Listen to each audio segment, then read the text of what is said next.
nọ cả nhà rong tàn trò quý trộm lòng xóa lăng xóa tù rong xia ở nhà lì nô nọ là cụ trở cho tao muốn chi cụ cho nè cho chỉ thia cho phong cho dư mà cũng muốn lùi rong xia cỡ gạo lì nhớ cho lúc sợ chạy nhông nô nọ là cụ trở cho ba tới lý giải cũng cho là một thà chỉ có là dễ nhớ trở sầu hua cho nó muốn về hai tia bài qua tàu nia tua nó nữa mà có dây ra qua sợ thế dòng chạy cơn gạo ý trộm lòng sẽ đỡ cho nên nó cũng thấy ở cho cũng cho nên cho chỉ thế cho phong cho dư ý trộm sai sẽ đỡ em bé sĩ cho làm đó của cổng lòng nhớ đi ra nọ thầu pi còn một tròn tôi đi thầu sầu thế em sẽ cũng mới ra nó cho là một thà tàu chờ dòng chạy thiết sĩ thế là dễ rộng lòng một đi trả nữa nhớ lý do nó là của mua toàn để tôi dạy gì, còn của tàu ya tụ chén giao lưu hay tiệc có mua thà chỉ có là dễ để biết tóm lòng thế. Ở đây rồi của tôi sai chế, giờ mới cho là một thà để biết tóm lòng nó mà đây rồi của là chỉ tàu thì nhớ lý do nó giờ một trăng nó chỉ trăng nó thôi. Đây chỉ của mua thà trên đây là do và tôi dạy gì nó tàu mua thà biết kia được cú sự. Em muốn để thầu bêm lòng ta là bé chỉ xong đồng kỳ, đây giờ tôi cho thiệt khó tư quan trọng là bé hoàn trang mũ khó tư chỉ quan trọng là bé mất trò bỏ chê lâu đây là nhung sự bé chỉ cho món đồng ghi là bé chỉ cho món cho là mù xa tàu tê dạ liệt liệt nhất trò nọ thế thế nhớ liệu tụi gì nọ thả đâu cố mà tụi nhớ liệu cho nó tụi trừ xì là tông tế là thế nào chế tư dễ bao cho tạo lưu xong chế tư dễ được chi cho này là thế mà nhớ liệu nè chạy thòng ta chạy cô trở muốn đi tụ bọn chùa nó mà nhớ tụ bọn chùa nó mà nhớ tụ và bị phê cầu thiệt mà nhớ chúng mấy tụ lần trâu kia đi lô nhớ trâu sư hận đó lừa tê mà mua lòng trâu chuan từ thả lòng có lần trâu chuan từ trâu nọ mấy lúc chơi bê trâu từ mà lừa tê ở chủ mua cho li o bê tụ lòng câu o bê tụ lần trâu thế thì mà nhớ li tụ xài nó chỉ những chúng mua ít tụ lần trâu kia li nơi cô chỉ phê bê chơi theo thế thì mà lại quay tụ năng rong trở trởแต่สิ่งมันตรงนี้ในตอนนี้เนี่ยจะปืนจีชวนเนี่ยได้จะเนี่ยตีนังหังจะเนี่ยตีนังจีชวนท่าที่จีชวนเนี่ยจะเนี่ยจะรู้สึกเห็นดาวโลยอดเทียนยอดเจนจะตื่นเต้ต่อก้าเนาะจะว่าตัวใช้เนาะตื่นเราเลยที่นั่นจะจิมดสีอยู่โลจะเนี่ยจะรู้สึกทำได้จะโอ้เนี่ยเทสีเราตัวตาจะเลยจิมดมองตัวตาเลยจะยันรอเนี่ยเราสินใจเลยยอดเราเนี่ยทำเราลุ้นล้วนแต่รอเนี่ยจะรู้สึกเห็นได้mà nhớ trong lúc xe hờn đó mà thầu lại cho lầu thầu mà nhớ lại thả hoa khó chế xứ tất nhiên mà nhớ lại tuần sai nó thả nó chỉ này chủ thua này khó nhòa chờ đậu giờ nếu chờ bự chỉ tôi lần đầu tư tôi chỉ nên nhìn nhớ lần đầu luôn này chúng mấy tôi lần đầu kia li chỉ mỗi tay tôi lần đầu tôi thả chỉ là kia dục cái trâu nữ nó chỉ được khi để nó phong trào đó chỉ còn là muốn cho nó bự nhất hậu ra chỉ này chọt gì vô nó trên họ cũng là một trò bự tông là ở bây giờ chéo họ cũng chọt lại lô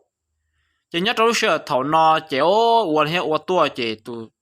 nhà non chạy nó chế lấy mua ý plan này mình nhỏ lô chế thằng đó chế tia xa liềm trái gì luôn liền đó chế plan nhỏ dân lo kia là nó trên nhất trong sự hận đó chéo tụ này lo thế tụ chính giờ non gần chia chế mình plan lo nhưng cái thiên nông hay tiêu hậu lấy trả plan họ lo liền đó chưa mua mình nhỏ là hậu trả chỉ nhất đâu xuyên đó chỉ có nên nông chỉ nên chỉ cả khéo lô chỉ nhỏ nhỏ ở bên họ tóc cá chỉ lo rủ tua chỉยังbao thìยังbao chỉ lấy là lô chỉ nên mà lấy thìa hay thìa do mua mình nhỏ cơ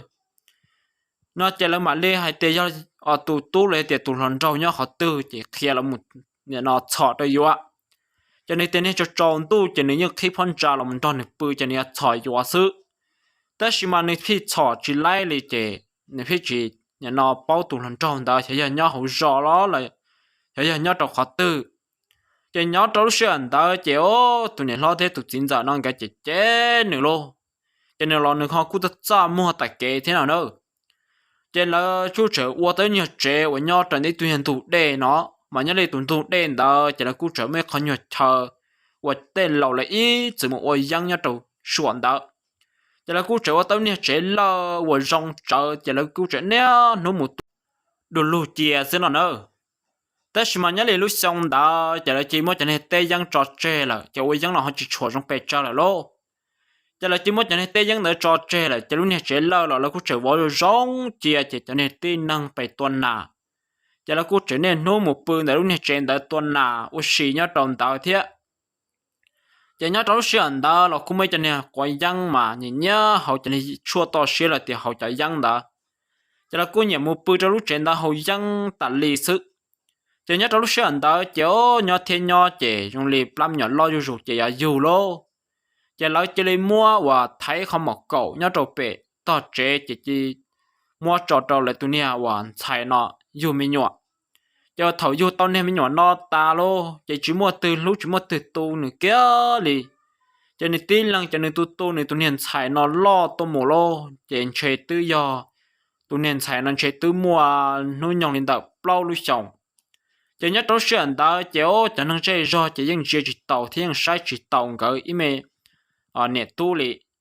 chỉ nhớ trâu xuyên nó chỉ tụi nè lăng nè nó thấy cho nên một nhau trong đó lúc nè chế lợn đó chéo cha thầu cho một nhau trong đó lúc nè chế lợn đó chỉ một nhau trâu xuân đó kia chỉ chẳng giờ ít nhọc khó để trời thế nào nhớ lì bể rõ tôi một son tôi trên đó và giờ lúc nhớ trên đó chỉ chẳng giờ tôi mình đó osmond kệ chỉ nhớ trâu xuyên hẳn đó chỉ cho người tôi một nhau trong đó chỉ có nè nu nè mò khâu u khâu nọ để u để nọ cho là một mua mà nhớ trâu xuân đó mà dân dễ trở để cho nó kệ cứ nó cứ hậu thế lô chẳng có nè nu nè mò đây tên đó cho là một mua cho hậu dễ hậu giò lô chẳng có cu cho là bao mỏ nọ bao nhau u nhau nọ cho là một nọ xứ chỉ nó ít plua sai ít plua sao lô chỉ nhớ thế nhớ chỉ ô người nhớ đến đó chỉ cũng mua cho nên mong tôi một tuần nào nhớ trâu xuân đó cho nên mong giờ tụi từ tua cho lên đó chính tôi nói cái ý mình tu nó bự đi nó nhưng tôi bự tụi nên sai mà trời mê chỉ bao là chỉแต่是ยังตัวเราตัวนี้เรื่องเนี่ยปื้อเจยังปื้อเจอวดได้อวดดอซะเนอะยังจีย่อยที่要อวดอยู่เที่ยวอวดลิจ่าลิแต่是เนี่ยเราเจนได้เจโอ้ตัวเรื่องเนี่ยนะยังสายเตียนเลี้ยที่ชุดเลี้ยเราเล่นจู้เตียนจู้หมดเนาะเจเลี้ยก็เกินลินตาเจตัวนี้เรื่องเนี่ยยังสาตัวนี้เนาะเจตัวนี้เรื่องเนี่ยเจยื้อเชียโลเลยตัวจอตัวเตยยังมดจะเลยตาเลยตัวจอเท่าตัวเรายังมดจะเลยตาเลยchỉ nhớ để tỏ ca chiếu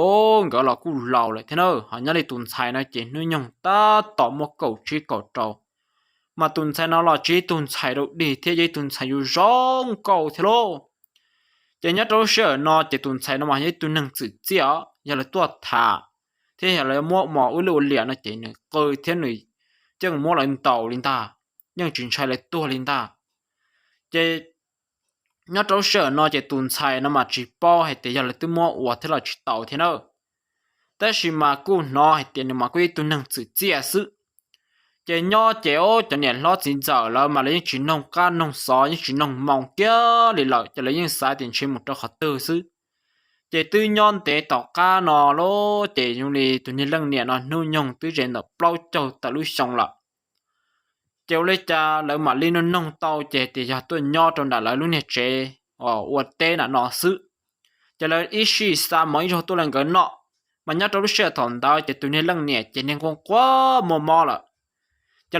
lấy giờ có tua to còn cái ý mình nè tu nào có mình nhớ trong bể giò tới xí mà cái cả mua là lô vì đó khỏi tiền cái những tôi nho trong khăn đó chè cái những sự chờ nhớ trong đó là chè cái chỉ cả mua tuần sai chỉ cả thiết chẳng có nhớ trong đó chẳng có ngon quá và cho nên dân đỡ mua chẳng có cút tàu mình chỉ nhẹ cho là một xí nữa và tàu chạy dân này chẳng có món lại tàu gì cho là một mua cho là một mua chẳng có chỉ hậu theo chẳng có cho là một mua lên đó chạy tuần sai khờ chạy cút tàu mình chỉ nhẹ lại lô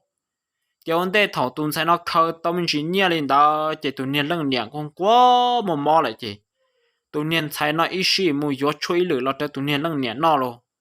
chạy nhỏ chạy mua lại ít mòn đó mỗi lần mòn đó chỉ tụi nên lăng nè chỉ đi mò nữa mò chỉ họ bây giờ cho là trên nó chỉ rong là họ một khâu thêm một chế tên nhiều chua họ rong trên nó chỉ họ rong là chỉ ít xí mò ít lử chỉ tuần sai chỉ những nhót trâu chỉ rõ rõ u rõ mà bút trong nó sự chỉ ô cô giờ hay tiền cái nhót tao nè chọn nhẹ ta rong nữa họ nhớ lại cho nè vàตัวหมูตัวตนน่ะเที่ยชิถ่ายชิเข้าเด้อจะยังเนี่ยมอตัวเราจ่ายแต่ตัวในเรื่องเนี่ยมั่วหรอ nhưng tôi nào tụi này lăng nhẹ bơ nhưng tôi mất tụi này lăng nhẹ ô li u đi non ta chỉ nhớ trong sự ẩn đó chỉ tụi này xài là nhưng chỉ hay trả li vì đó khó để có ô tụi này lăng nhẹ xứ chỉ có sauวันnữa chỉ là những shit thả li nó ta lại chỉ là những chỉ bố ô đi trả li tụi xài nó đi ta chỉ nhớ trong sự ẩn đó mà mọi ô tu lùa mà cô chưa tu rồi thế nào do ô tu hiện trâu mà cô nhìn nhớ một tròn đã ở tụi này bọn chuột nào lô chỉ cô nhìn nhiều một tròn cái nhớ thêm một tròn cái bự một xí tha xí dễ nhớ tròn đã lo xí phải ốp lần ôi gì nhớ tròn đã chẳng có chỉ những niệm hú niệm mò tua chỉ những cá rong cá mò ngà số tua đèn lợ uốn nọ tròn đã lên ta chỉ những tua nhớ tròn lý à nè chỉ nhớ tròn đã lúc nè trên đã chỉ cô nhớ tầm tế tỏ cá nó lại thế nào anh chơi tư để lên đó giờ bé lui xong là được bao lui xong tất cả làm gì chỉ tụi nhé bao nhiêu đó làm nhé mua thế lo nhé chỉ mua ít rau chứ ô lại những khó thì khó chua anh nhé lần đầu đấy to là cái những thiệt chua thiệt chua mà thiệt chua chả chua ya to khó lo chỉ nhớ đầu tiên đó chỉ to một phần đầu được bao bể giờ lúc này họ mổ chỉ là những hạt tôm mỹ nhọc khó vật để cần gạo thế nào mà nhớ trong lúc trên đó chỉ là cú chỉ tàu tên nhớ chế số sả lá nhớ chế rồi tên nhớ là cú chỉ tàu tên nhớ chế sả lá nhớ cho hậu rõ đi chỉ có giờ mua cần tới cái một kho chỉ có giờ tàu một kho để phụ bể u sức chỉ một cái tàu sức chỉ có một lít chân ion nô kế chỉ một nhu ta rồi chỉ là thế là chỉ cả một lít lô chỉ nhớ trong lúc xí hận đó chỉ tụi này lần này nó chỉ món thành thà chỉ món chỉ tua kia là thế nó món thành thà chỉ tua kia là lô chỉ với cha tụi này sai cho bự sợ lọt cho chỉ cha tụi này lần này nó tua tụi này lần này chỉ quay xuống nó cơ đi nó sự chỉ cha tụi này sai sợ lọt cho chỉ ô tụi này lần này tứ tua là lô thôi thì tương trọn chẳng chia là chỉ nhớ trong chuyện đấy chỉ tụi này sai chụp bỏ cá và cha lô khó tên là khó đây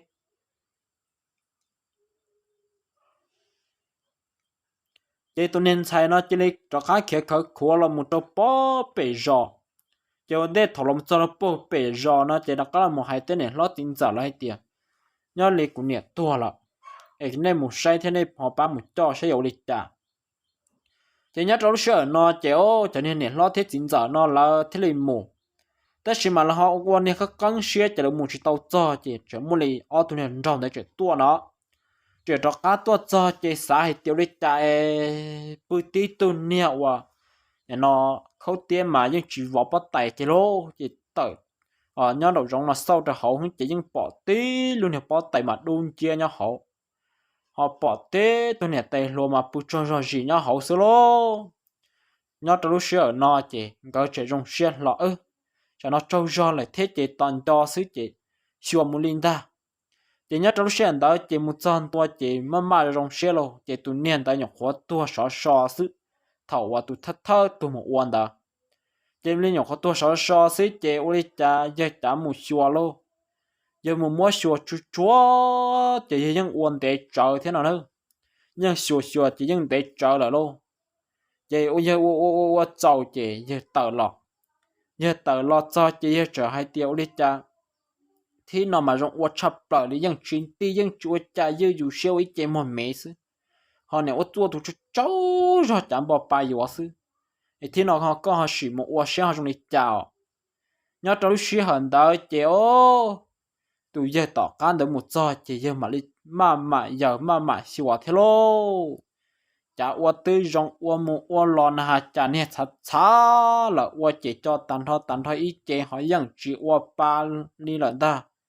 thế này thế rong cái tuột rong cái xua mà vẫn qua ba lo bài giàu họ vẫn